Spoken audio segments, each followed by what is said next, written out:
Bom dia a todos, eu sou Erika Azelini do Mundo API. Hoje faremos um webinar em parceria com o Rabobank Project sobre o poder das APIs no mundo Fintech. O Mundo API é uma plataforma de divulgação de APIs cujo objetivo é divulgar APIs para criar relacionamento entre empresas, empreendedores e desenvolvedores de diversos segmentos. Hoje focaremos no segmento Fintech com a startup alemã Rabobank Project.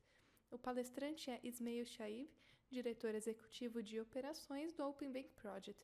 Ele falará em inglês sobre o papel essencial das APIs no segmento Fintech em um mundo em constante mudança tecnológica. Também explicará como instituições financeiras podem implementar estratégias de API. Para fazer perguntas ao palestrante ou comentários online sobre o webinar, basta utilizar a ferramenta de chat. A gravação do webinar ficará disponibilizada em nosso site mundoapi.com.br.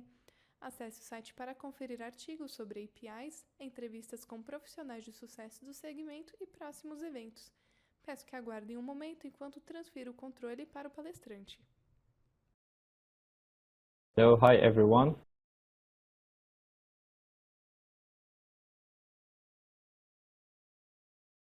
So my name is Ismail, as I was saying. I'm here in Berlin, Germany. So I'm here in Berlin, Germany, and I'm the COO of the Open Bank project. So I'm mainly leading operations, mainly in charge of speaking with banks, business development. Before joining the Open Bank project, I created with a few friends of mine, I launched a startup in Algeria, that's my home country. We are doing telco APIs. And you can, if there are questions, I'd be happy to receive questions over the chat or over Twitter on, at API. So that's it for the presentation. I'm sorry I can't do the presentation in Portuguese. I would love to, and my Portuguese is limited to tudo bem and maybe obrigado. So I think English is better. Just to start with, really, I want to set the vision we have with the Open Bank project. And we really believe that we are in some sort of, we're about to enter a new phase of banking, right?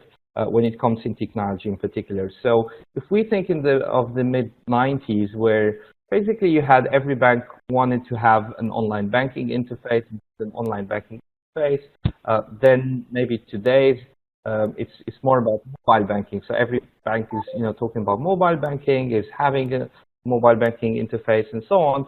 The next wave for us is API banking, or what we call open banking. So it's the ability of banks to provide APIs to their customers so that their customers not only have access to banking transaction and data through one-size-fits-all type of approach, through one internet banking application or through one mobile bank, but the customers would have access to a host of applications, of digital services, which are provided by the banks. So really, that's for us what's the future of banking. So moving from this sort of monolithic approach to a more sort of ecosystem and platform-based approach, where the banks offer you different apps, different services, which caters to your particular need. And this is really what we envision with the Open Bank project, and this is where we see the future of banking. And Gartner actually agrees with that. There's a bit of data out there, which actually prove the points, and on the point of banks becoming platforms and offering APIs to their customers. Now, just to give you of context, what we mean by API. So API stands for Application Programming Interface. It's basically the programming space between a software and the bank infrastructure and the bank data and services. But that's, like, you can see it as the glue between two software services, one being the bank and one being whatever extra and third-party service.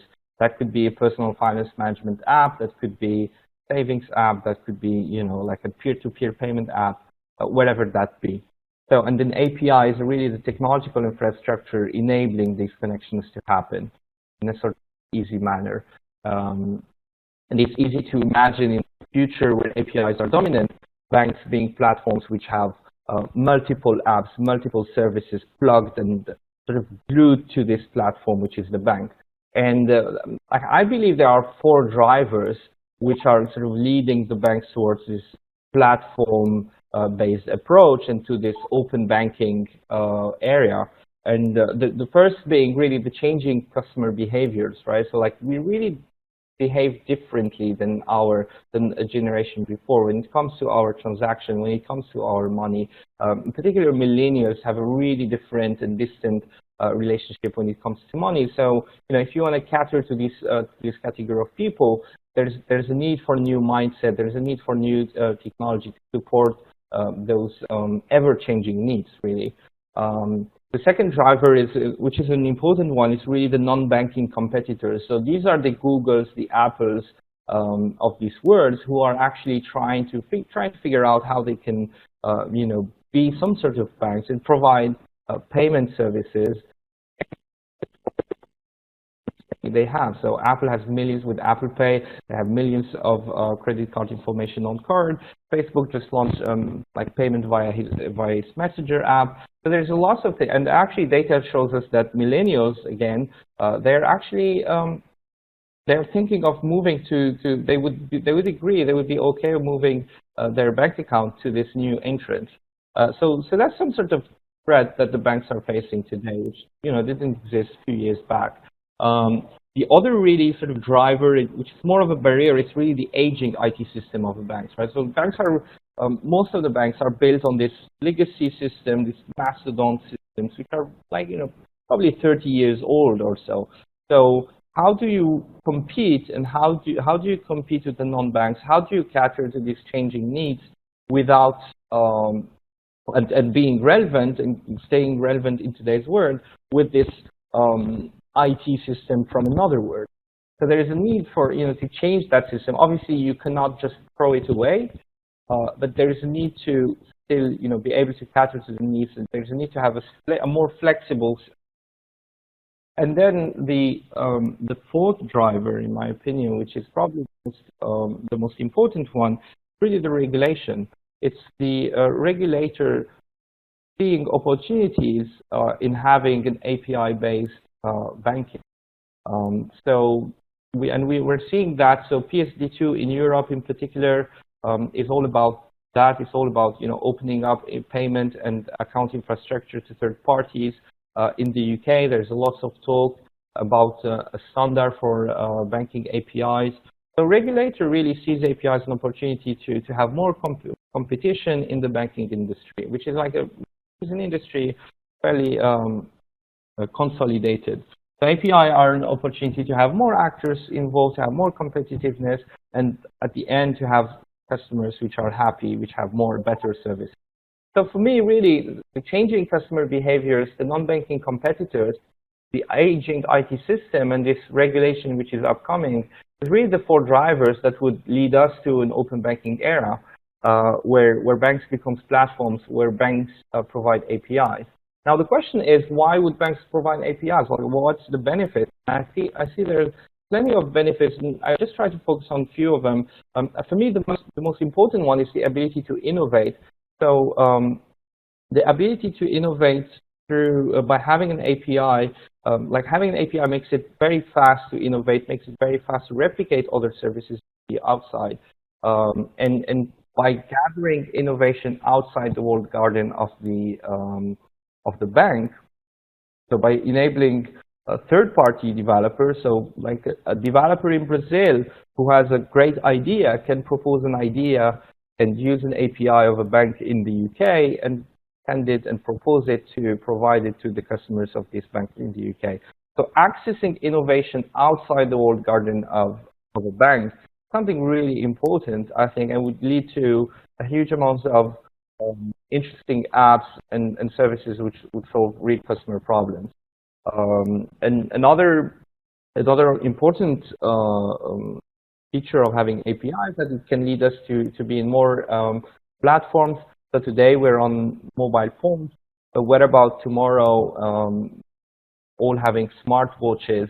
And if I want to see my balance on my smartwatch or on drone or a different platform which does not exist yet. So API makes it easy, makes it the same to have apps on your laptop, your tablet, your mobile app, or any other device. And the last benefit I want to point out is the ability to have new business, right? The ability to monetize data, to have new revenues based on this API. And so that's really just giving you a quick overview of why APIs are important in the financial service industry.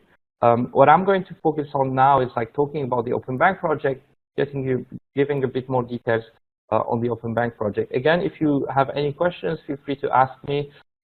Again, unfortunately, I do not speak Portuguese, so if you can share your questions in English, that would be great. And so, talking about the Open Bank project, so like now that we saw this opportunity with APIs, the problem that banks are facing today, and we see this opportunity with APIs and the huge benefits it's bringing,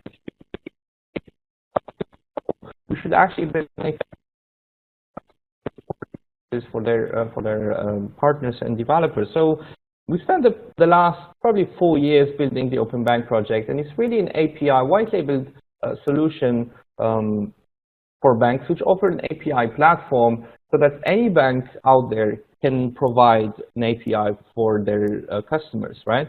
And the Open Bank project focuses on or has 3 main pillars, right, which identify us, right?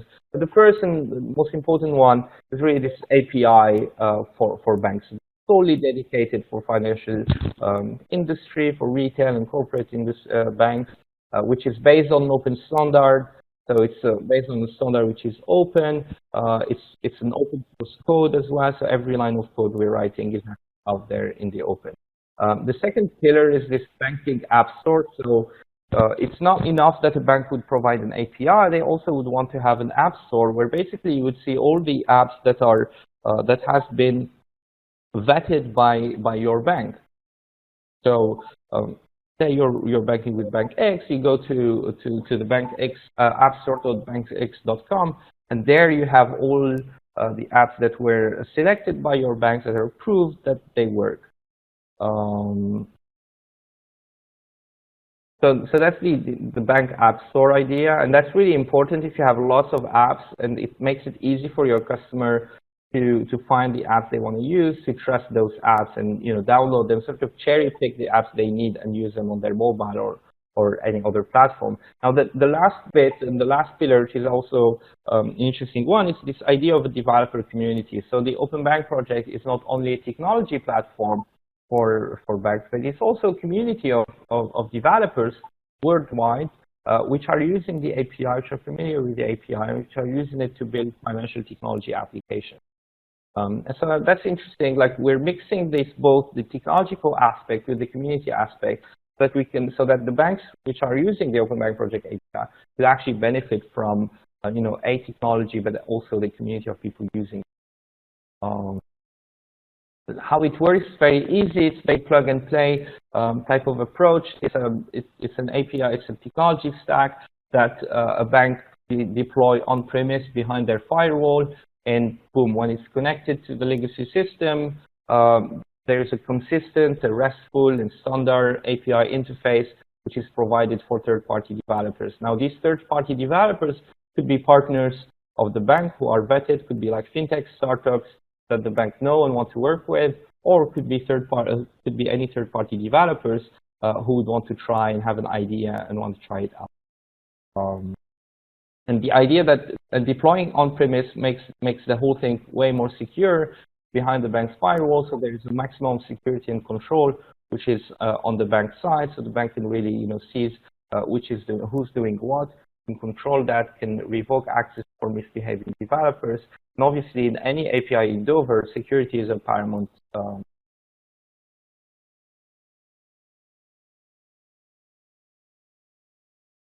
Now, I just give you just make it a bit more clear. I just want to give you some examples of apps that are using the Open Bank project API.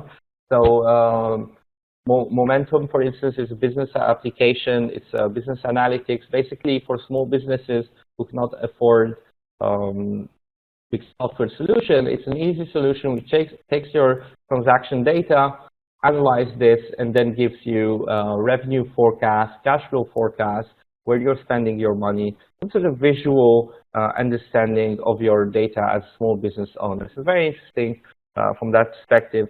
We have Underdraft as well, which actually came out of a hackathon, and I'll talk a bit more about that later. And what basically Underdraft does is it takes your transaction data, analyzes this, and then whenever it sees that you're going into an overdraft, it sends you a notification and say, look, you're going to go on overdraft next week. Would you like to have a fixed term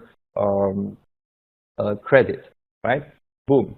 And you have that, and you can have a loan, before going overdraft. So it kind of saves you money on that. The other app on the right is basically PFM. So it's called Kinderbank. It's basically a PFM, personal finance management or budgeting app for kids. So how do we do to learn to teach our kids how to manage money effectively, right? So by having an interface which is sort of playful, finance management, then you could do that, right? So again, built at a hackathon by a bank team, and very interesting app as well. So these are a few of the apps. We have a few more. If you go on openbankproject.com/apps, you will see a few more. There are different examples. There are apps for NGOs. There are apps for visually impaired people, mobile, web, really different category of use cases. Now, just to so the Open Bank project was running for a bit of years, as I was saying, and some of our clients really include some of the leading financial institutions on this world. So we had the chance to work with Ulster Bank in Ireland, with Rabobank in Netherlands, which is like the largest retail bank in there, BNP Paribas, one of the largest financial institutions in the world, and specifically talk about BNP. We recently did a hackathon with them on the same weekend. We did 5 different locations. We brought 300 people that were using the Open Bank Project API, and for 2 days they brainstormed and they built 57 projects and applications, connecting to two banks' account. And this idea of having a hackathon as a first step for banks to adopt an API is actually something really smart. So a hackathon is some sort of marathon of brainstorming and software creation. So you get a bunch of smart developers together for a weekend, get them in a room, serve enough pizza for them, and then help them facilitate a process which would lead them from generating ideas of financial technology applications, provide them with an API which gives them access, which simulate a bank, and then give them enough time to build those ideas and transform them into prototypes and showcase that on the last day of the hackathon. I think this is a really powerful idea, and we've seen it work in tons and times. And it's good for the developers because it's an easy and a very quick way for them to validate their ideas and get feedback from banks. And also it's good for the banks because it's the first step towards an API deployment. It's good communication around the event. It's good access to fintech startups, to developers, sort of socializing, a really nice and fun environment.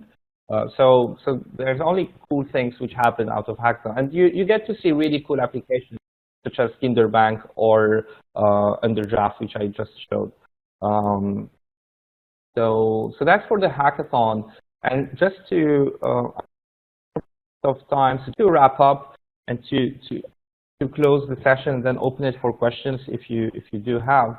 A few key points that we have in our agenda.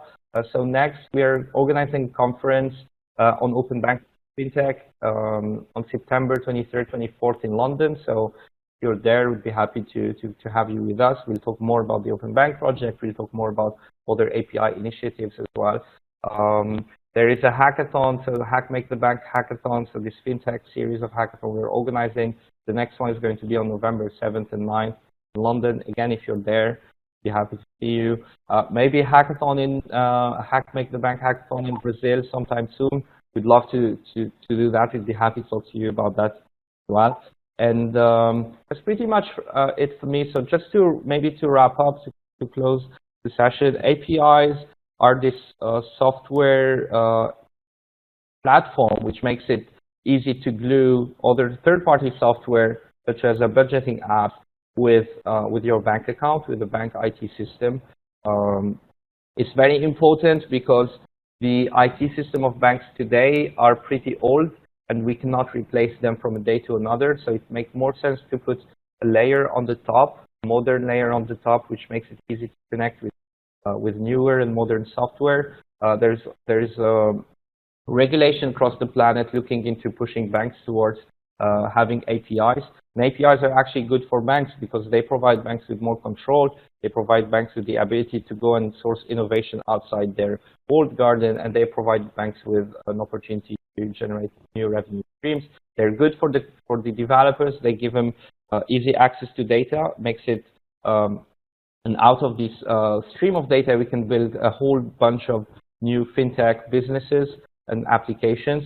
And ultimately, it's really good for the customers who would enjoy a larger ecosystem of applications, of financial technology application services, which would solve their customer problem. And the Open Bank project, aims to build middleman between, which includes both the technology, the API infrastructure, but also the community of developers using this technology and the banks are providing this. So that's it for me. Just if you're interested, openbankproject.com is the website, and there's API documentation on GitHub. There's the source code on GitHub as well. And if any question, feel free to send them over the chat or also via email. My email is ismail@tsopen.com. Happy to answer any questions anytime. So that's it for me. Thank you. And Erika, thanks for having me, and thanks for the invite from Mundo API. Muito obrigada por nos acompanharem neste webinar com o Open Bank Project. Fiquem ligados no nosso site para futuros webinars, eventos e artigos sobre APIs. Até a próxima!